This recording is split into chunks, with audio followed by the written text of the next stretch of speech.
describing it as it's like week one doesn't reflect at all what these teams are. Like it tells something about who you are for sure.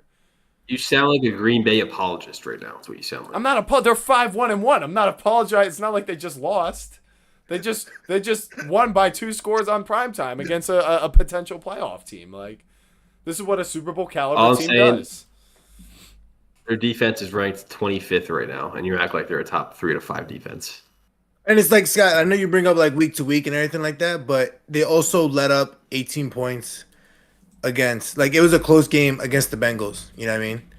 So that's why to me it's They had like 1 sack against the Bengals O-line. You always want to talk about Joe Burrow, how bad the O-line is. They had 1 sack against that O-line. Yeah, and that was crazy. Flacco was balling, but there's no excuse for that from that defense, even if they did have injuries through some of these weeks. But if we're looking at the schedule for this Packers team, I will assign value to each of these games just for you guys, just so you can kind of understand where my head's at.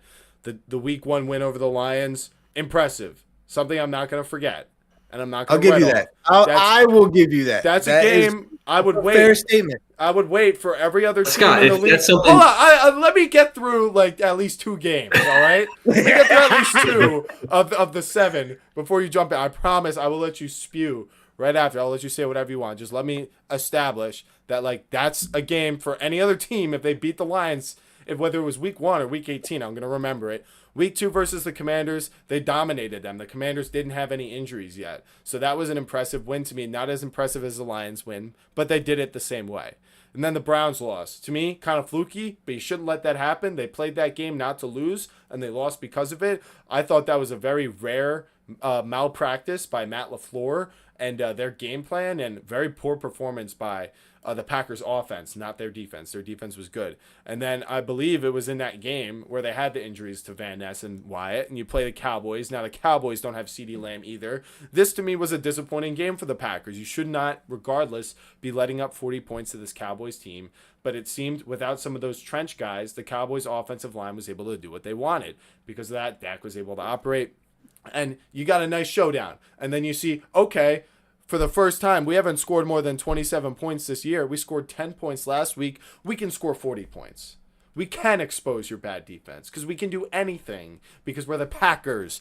And then the Bengals. Okay, you guys are talking about how close this game. It was 27-18 by the end of the game. It's like the same score as the Commanders game. It's just almost the same score as the Lions game. I get it probably was close at one point, but they still managed to win. Should they have won better? Yeah, but the Bengals have surprised a lot of teams this year. That's my thoughts. Packers, Cardinals. Yep, game was closer than it should have been. Jets.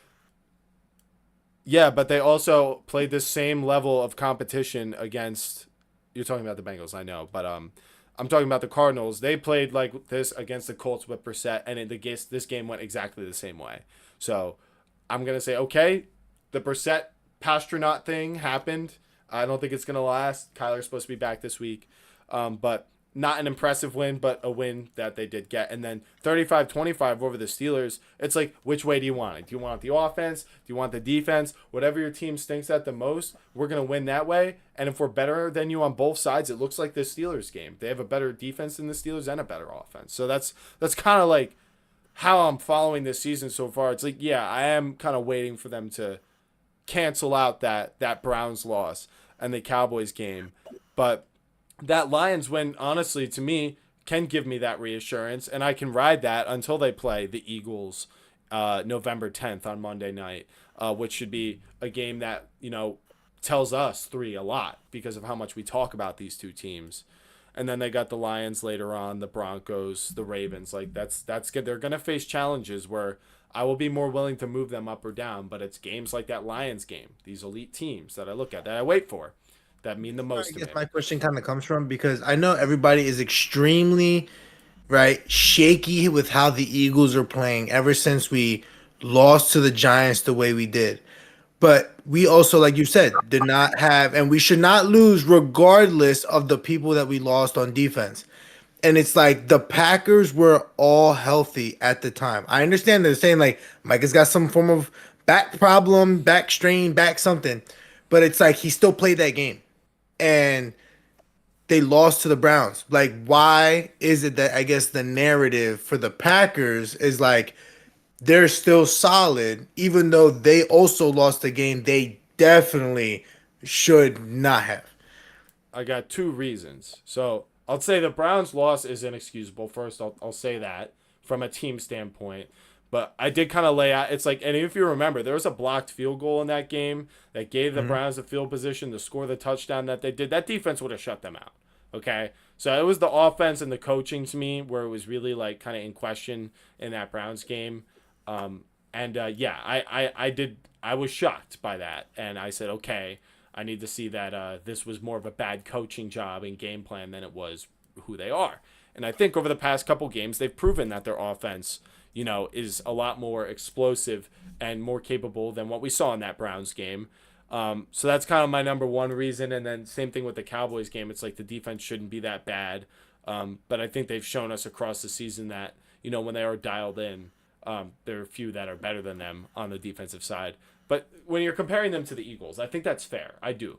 But I'll tell you kind of why I have more faith in this Packers team. I have multiple things to add. And this is all I really got left to say, and maybe you're gonna say something along these lines, but there was a 2023 Eagles season where because the coordinators weren't there, we saw it fall apart. The coordinators were great last year. It all came together. The coordinators this year, well, it's a question on the offensive side and just kind of the repeatability of a season like that where it all seems to need to be there. But the Packers, to me, when they had their bad year, that was last year. Jordan Love started the year injured. They were down to like their fifth wide receiver in the playoffs, and they still played the Eagles really close. It wasn't like this collapsing loss like you guys had to the Buccaneers. So essentially, I'm saying the range of outcomes for the Eagles, I think, is a lot wider. They have such a high ceiling. The Packers haven't gotten there yet, but the floor is also way lower. I think the Packers kind of raised their ceiling with the Micah move this offseason, so I think they're kind of in that range of outcomes where I think they have a higher floor and the same ceiling as the Eagles at their best. So that's kind of why I feel that way. I got multiple things for you. So the Browns are considered one of the best defenses in football, right? Yeah. And the Browns beat the Packers. They did. Do you know who cooked the Browns? Drake May and the Patriots. Okay. So I would say it's a good W for Drake May. Stood in the pocket. He took 5 sacks from Myles Garrett, dropped nearly 40 on those guys. Number 2, is the AFC North one of the worst? Is the AFC North the worst division in football? Maybe at the moment, but it's not going to stay that way. It's going to be the NFC. Well, I want to say that way. They have the Bengals and the Browns. Well, in there. I mean, the Bengals have played okay with Flacco. They're going to have Lamar back on the Ravens. The Steelers we know they're not bad.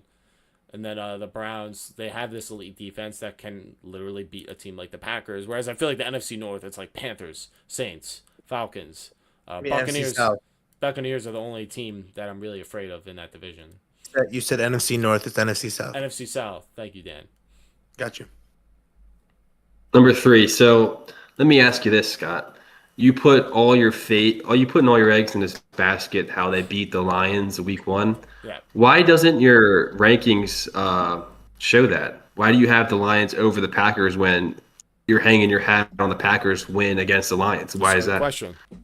It's a really good question. So you're contradicting yourself with what you're saying. Well, no. So let him answer. So okay. So that's an awesome question, and it really is, and I can tell you exactly why, because I did think about this, and there's a reason. So the reason is because yes, the Packers beat the Lions week 1. They did do that. Now, do I think there was an element of catching them off guard and it being week 1? I do. I agree. It is just week 1. But it is there. We've been trying to tell you this whole time. Now, let me continue. It's still, I know now moving forward in this season that the Packers have every opportunity to dominate the Lions, and I don't know that the Lions can dominate the Packers. I think they can win against the Packers, but I don't know that they can dominate. But I know the Lions can play everyone else. The Lions, in their losses, have lost to this Packers team and the Chiefs. So that's the only 2 games they have lost to me are to elite teams. And their 2 best wins against the Buccaneers and Ravens are against elite teams. I haven't seen that from the Packers yet outside of them beating the Lions. And the other 2 best wins being the Steelers and Commanders, it's like, okay, I'm still waiting for that. Like, you beat the Rams. You beat the Colts. Team. Right? And then their losses are to that Browns team. Okay? Now, that is their only technical loss. But I will include the Dallas game as an underperformance in the tie.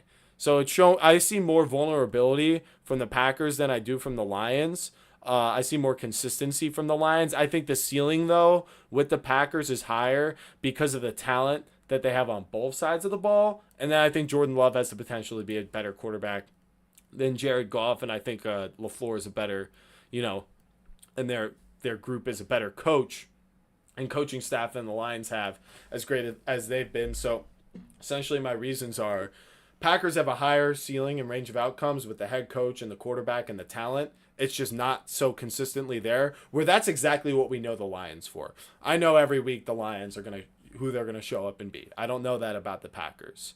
So that's why they rank higher right now, because I think they have a better chance to go like all the way in like a law of averages. It's just not what I'm projecting like for my actual Super Bowl pick. But for the time being, it's like I can't deny that the Lions have been the second best team in football.